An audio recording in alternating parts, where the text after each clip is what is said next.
خب امروز چی داریم؟ دکتر یه سنگ جد داریم که اولین پیوند آرمی چرشه. اصلا نگران نباش، آرامش خودتون حفظ کنید.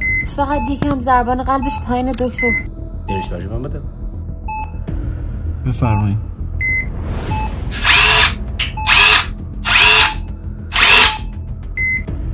آچار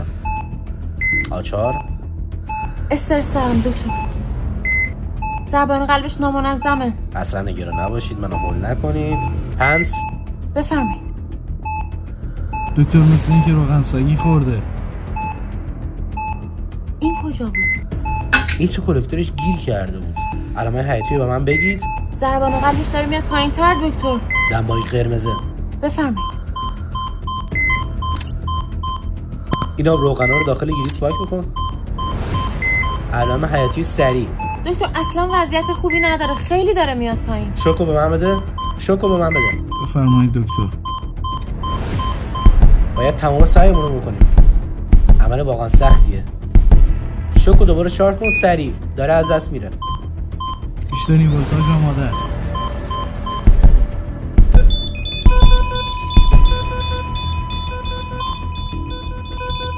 دکتر یکم اون ورشامه. متاسفانه باید خبر بدی بهتون بدم. زمان مرگ مشخص کنید. 23 و 5 خسته نباشید. متاسفم.